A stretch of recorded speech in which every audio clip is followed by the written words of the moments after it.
साथियों नमस्कार, कैसे हैं आप सब लोग। मजामा केम छो कसा आहिस। ठीक हो भाई और बहनों, कोई तकलीफ़ तो नहीं है ना। चलिए, डिफेंस के एंगल से आज एक नया टॉपिक हम डिस्कस करेंगे। कई बार ऐसा होता है कि हमारे पास जीएसटी का रजिस्ट्रेशन है और किसी न किसी कारण से इसे कैंसिल कर दिया जाता है। हम चाहते हैं कि ये रिन्यू हो या हमें एक प्रॉपर रेमेडी मिले, पर वो राइट्स कानून में क्या है जिसकी जानकारी ना होने से आप परेशान हो जाते हैं। अल्टीमेटली आप कहते हैं कि मरने दे यार, आगे देखेंगे, नई फर्म खोल लेंगे। अगर आप यूं ही चलते रहोगे तो कोई भी आपके राइट्स को सिक्योर नहीं करेगा। यदि आपको अपने राइट्स को सिक्योर करना है तो निश्चित तौर पर आपको लड़ने के लिए तैयार होना होगा, अदरवाइज़ कोई भी आपके राइट्स को सिक्योर नहीं कर सकता। साथियों, मैं वीडियो शुरुआत करने से पहले दो बातें स्पष्ट करना चाहूँगा कि जो बातें मैं बता रहा हूँ ये लीगल इन्फॉर्मेशन है, इसको आप नोट डाउन करते चलिए। और साथ साथ मैं जो बातें कहता हूँ ये किसी न किसी लीगल सब्सटेंस या न्यायिक दृष्टांत पर जो है बेस्ड है। हवाई बातें करना मुझे पसंद नहीं है और ना ही मेरा शौक़ है। कम से कम मेरा ये ड्यूटी है कि जो डिफेंस है उसको हम इतना एनलाइटन करें कि जब झूठा प्रोसिक्यूशन हो या उसे झूठे नोटिस आए तो वो उसको आसानी से काउंटर कर सके, आसानी से अपनी बात को रख सके और आसानी से अपने राइट्स को सिक्योर कर सके। साथियों, मेरे टॉपिक का जो एजेंडा है, जो मैंने आपको बताया इनिशियल स्टेज पे, कि अगर आपका जीएसटी का रजिस्ट्रेशन है और वो रजिस्ट्रेशन अगर कैंसिल हो गया तो वहाँ पर रिन्यू उसे कैसे कराएं और उस पर्सपेक्टिव में हमारे लीगल राइट्स क्या होंगे। साथियों, सबसे पहले आप नोट करें साइटेशन का नाम, जिसमें इस बिंदु को जो है वो डिस्कस किया गया है। साइटेशन का नाम है Bimal versus assistant commissioner DSGST। ये इस केस में है रेस्पोंडेंट और जजमेंट जो है वो है दिल्ली हाई कोर्ट का और जजमेंट का डेट है 1/11/2022। साथियों, इस जजमेंट के पेज नंबर 2 पैरा नंबर 3 के ऊपर एक इम्पॉर्टेंट बात लिखी हुई है जो इस पूरे न्यायिक दृष्टांत का बेसिस है। The writ petition is filed against so and so who by order so and so cancelled the petitioner GST registration. तो एक बात समझ में आती है कि जो ये रिट फाइल हुई है वो अगेंस्ट अथॉरिटी जो है फाइल हुई है, जिन्होंने शोकॉज नोटिस जारी किया पिटिशनर को और अल्टीमेटली ये कहते हुए कि उसका जवाब जो है संतोषजनक नहीं है, उसके GST के रजिस्ट्रेशन को कैंसिल कर दिया। ये अपरेंटली हमें दिखाई देता है अगर हम इस जजमेंट का पैरा नंबर 3 को जो है देखते हैं।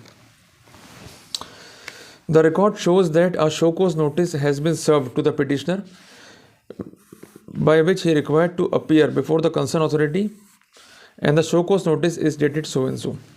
तो एक बात वापस से हमें जो है समझ में आती है कि एक इम्पॉर्टेंट कंसेप्ट कानून में है जिसे हम कहते हैं SCN, शो कॉज नोटिस। देखो साथियों, जब भी कोई कार्रवाई कानूनी रूप से होती है तो उसे करने से पहले एक शो कॉज नोटिस जो है जारी किया रहता है। कारण क्या है कि अथॉरिटी या न्यायालय के पास जो है टाइम बहुत शॉर्ट रहता है। तो अगर आप अपनी गलती को मान लेते हो या कोई पेनल्टी है उसे चुका देते हो या कोई फाइन है उसे आप डिपॉजिट करते हो तो वहाँ पर अग्रिम कार्रवाई से आप भी बच गए, डिपार्टमेंट भी बचा और काफ़ी लंबा टाइम आपका भी सेव हुआ और डिपार्टमेंट का भी सेव हुआ। तो यहाँ भी ऐसा हुआ कि इन्होंने अग्रिम कार्रवाई करने से पहले शो कॉज नोटिस जारी किया और उसमें ये स्पष्ट किया कि आपको इस तारीख को इतने बजे इस डिपार्टमेंट में आकर मिलना है। क्लियर हो गया? कोई दिक्कत तो नहीं? चले आगे, चलिए। A perusal of show cause notice requires the petitioner to appear before the concerned authority on so and so date and so and so place। जो मैंने आपको बताया कि जो शो कॉज नोटिस जारी हुआ उसमें एक डेट भी है, एक टाइम भी है और अथॉरिटी का नाम भी है जहाँ पर उसको अपीयर होना था। क्लियर हुआ? चलें आगे। अब साथियों, इसमें इंपॉर्टेंट चीज़ क्या है? It is a case of the petitioner that cancellation of the registration has been brought on account of fact that the petitioner was not found to be in existence of the address available with the respondent number 1. This aspect of matter is not disputed by Mr. Das Gupta, जो concerned petitioner के advocate होंगे।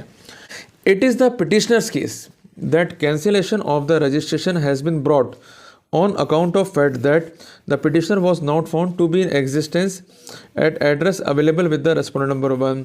तो important बात, ये important आधार क्या था cancellation का कि पिटिशनर उस स्थान पर नहीं मिला जो पता GST पोर्टल पे दिया गया था, जिसके कॉन्सिक्वेंस में GST का रजिस्ट्रेशन जारी किया गया था। ठीक है जी, इंपॉर्टेंट फैक्ट है। इस पॉइंट को लेकर जो है हिट आउट किया डिपार्टमेंट ने और इस पॉइंट को कॉन्ट्रोवर्ट नहीं किया कंसर्न पिटिशनर ने भी। क्लियर हो गया? चले आगे, चलिए। The writ petition although avers that in and about 2018 An application has been filed with the concerned authority indicating the fact that petitioner has relocated its principal place of business. ये important point है defence का कि हमने कोई fact जो है conceal नहीं किए हैं और ना ही हम गुमराह करने की स्थिति में हैं। हमने ऑलरेडी एक अर्जी फाइल की थी जिसमें यह स्पष्ट किया गया था कि हमने अपना बिजनेस प्रेमाइसिस को रीलोकेट कर लिया है और बिजनेस करना आपका एक संवैधानिक अधिकार भी है, जिस संबंध में आप article 19 sub clause 1 sub clause जी को भी जो है देख सकते हैं। तो बिजनेस प्रेमाइसिस ए स्थान पर थी, इसको कर दिया बी स्थान पर इस संबंध में सूचना भी डिपार्टमेंट को दे दी गई थी। ये डिफेंस का जो है प्ली है। Further more the concerned person who appears on the behalf of the petitioner has drawn our attention on the reply dated so and so. This reply was sent accordingly in response to the show cause notice. और सबसे important बात कि यहाँ पर petitioner के द्वारा show cause notice का reply भी जो है दिखाया गया। ये मैं आपको इसलिए इंपॉर्टेंट कह रहा हूँ कि जब भी शो कॉज नोटिस आते हैं तो आप सेटिंग करने के लिए जो है भाग जाते हो। आप शो कॉज नोटिस को पढ़ो, उसमें कमियां ढूंढो, उसमें प्रॉपर रिप्लाई करो और उसके बाद जो है आगे प्रोसीड करो। अगर इनिशियल स्टेज पर गड़बड़ियां करोगे तो बाद में जो है आपको नुकसान खाना पड़ेगा। आप शो कॉज नोटिस का रिप्लाई कर सकते हो, ये आपका संवैधानिक अधिकार भी है, कानूनी अधिकार भी है। और इस संबंध में जब मैं ये लाइनें पढ़ रहा हूँ तो उससे आपको बूस्टअप होना चाहिए कि यहाँ पर डिफेंस जो है घबराए नहीं। डिफेंस ने शो कॉज नोटिस का रिप्लाई किया और उस रिप्लाई को भी जो है एनेक्सर बनाया। एक बात आप समझ लो, अगर रिप्लाई में आप इंपॉर्टेंट बिंदु सेटअप करते हो और टेक्निकलिटीज़ लेकर आते हो और उसका कोई भी खंडन कंसर्न डिपार्टमेंट नहीं कर पाता है, देन दीज फैक्ट्स बिकम अनकॉन्ट्रोवर्टेड और उस पर्सपेक्टिव में आपको फ़ायदा मिल जाएगा, जिस संबंध में अथॉरिटी है सुप्रीम कोर्ट की 2010 criminal law reporter page number 444। Clear हुआ? तो वहाँ पर हमें कोई दिक्कत नहीं है। बट एक बात आप ध्यान रख लो, जब भी SCN आए, शो कॉज नोटिस आए तो उसका रिप्लाई जरूर कर दो मेरे भाई, फिर कोई दिक्कत नहीं है आपको। A perusal of reply does indicate that the petitioner took the stand that there was a relocation. देखो कितना इंपॉर्टेंट था कि जो डिफेंस का प्ली था वो स्टैंड कर गया कि प्रीमाइसिस हमने बंद नहीं करी है, इसको हमने केवल और केवल रीलोकेट किया है। क्लियर हो गया? तो जो भी कार्रवाई है डिपार्टमेंट की वो कार्रवाई गलत है, इनलीगल है and that's why it is liable to be set aside inquest. Clear हुआ? चलें आगे, चलिए। On the other hand, as so far as application for amendment is concerned, since a reference number was not generated, it could not have been considered. तो यहाँ पर उनका कहना ये था कि साहब चूँकि कोई क्वेरी नंबर जो है जनरेट नहीं हुआ है तो जिस कारण इस एप्लीकेशन को जो है कंसीडर नहीं किया जा सकता था, जो कि अमेंडमेंट के लिए जो है फाइल हुई थी। Likewise, in the reply dated so and so, Mr. so and so submits that since it was not uploaded on the consent portal, it could not have been considered by the authority. और चूंकि ये reply consent department के portal पर भी upload नहीं हुआ है, जिस कारण इसे कंसिडर नहीं किया गया। ये दो इंपॉर्टेंट स्टैंड थे प्रोसिक्यूशन के। यहाँ पर कोर्ट का कहना यह है कि जब कंसेंट रेस्पोंडेंट के काउंसिल से पूछा गया whether the provision of rule number 25 of central goods and service tax rules were adhered to since the counter affidavit adverse to the physical verification report dated so and so apparently prepared by value added tax inspector, it cannot be disputed that rule number 25 provides for a statutory regime in case where the proper officer is satisfied that physical verification of the assessee business premises required to be carried out. The counsel for the respondent fairly contend that the counter affidavit is silent on this aspect. ये काफ़ी important है कि court ने जो है query करी concern respondent के advocate से कि क्या आपने रूल नंबर 25 कंप्लाइंस किया या नहीं किया, और क्या कंप्लाइंस की बात को आपने अपने एफिडेविट में लिखा या नहीं लिखा। तो वहाँ पर रेस्पोंडेंट के एडवोकेट ने ये फेयरली एडमिट किया कि जो हमारा एफिडेविट है उसमें ये बातें मिसिंग है। अब इस बात को समझने के लिए सबसे पहले मुझे नियम नंबर 25 को जो है पढ़ना पड़ेगा कि नियम 25 जो है कहता क्या है। नियम 25 से कहता है कि physical verification of the business premises in certain cases where the officer is satisfied that the physical verification of the place of business of a person is required due to failure of Aadhaar authentication or due to non-opting for Aadhaar authentication before the grant of registration or due to any reason he may get such verification of the place। कि अगर उसको लगता है कि उसे verification करना चाहिए तो वेरिफिकेशन वो कर सकता है, और जो कारण है उसका ब्यौरा भी नियम 25 में दिया गया है। और in the presence of said person done and the verification report along with other document including photograph shall be uploaded in form number so and so on the common portal within a period of 15 working days from the date of such verification। तो मोटी मोटी बात क्या है कि verification करने के बाद इसकी एक रिपोर्ट तैयार की जाएगी और उसे कंसर्न पोर्टल पे जो है अपलोड किया जाएगा। पर ये प्रोटोकॉल जो है यहाँ पर नहीं लिया गया कि वो करने तो आए बट वो बंदा जो है फिजिकली प्रेजेंट नहीं था जिसकी प्रेजेंस में ये वेरिफिकेशन होना चाहिए था। Concern owner of the premises जो ये बात स्पष्ट कर पाता कि जो फैक्ट आप जानना चाहते हैं वो फैक्ट क्या है और अगर इसमें कुछ चेंजेस हुए हैं तो वो अमेंडेड फैक्ट्स क्या है। तो ये लैकुना रह गया प्रोसिक्यूशन के पार्ट पे जिसको वो एंड तक जो है स्पष्ट नहीं कर पाए। It is clear that the said rule provide that where a proper officer is satisfied that physical verification is required and due to failure of Aadhaar authentication before grant of such registration or due to any other reason, such physical verification of the place if deemed necessary could be done in the presence of said person means the owner of the premises।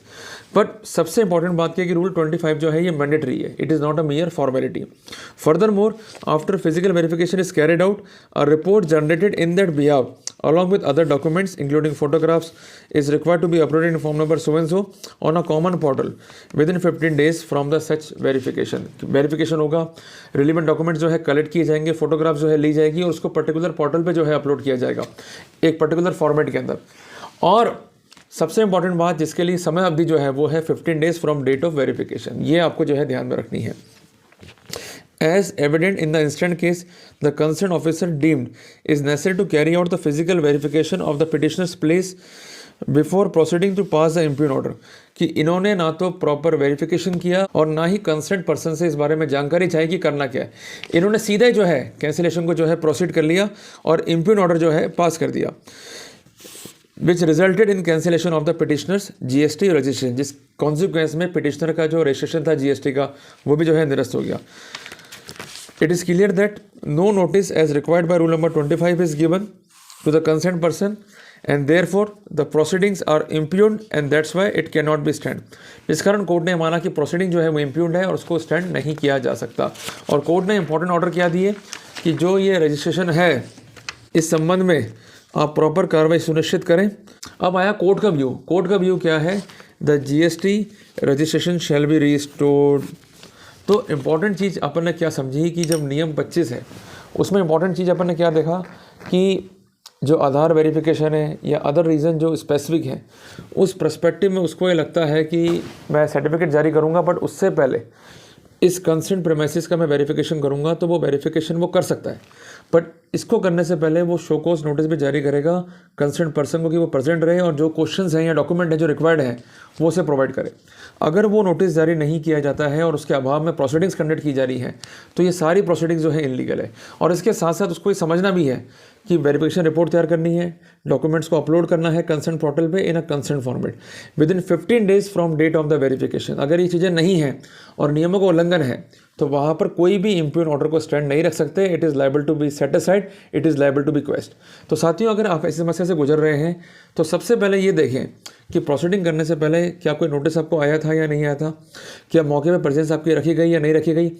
तीसरी बात, जो verification किया गया वो किस तरीके से किया गया, क्या नियम 25 की पालना की गई या नहीं की गई। अगर ऐसी कोई भी पालना सुनिश्चित नहीं की गई है तो वहाँ पर डिफेंस को जो है इसका फ़ायदा होगा और आप इस बिंदु पर कंसर्न नोटिफिकेशन को चैलेंज कर सकते हैं by the way of writ jurisdiction.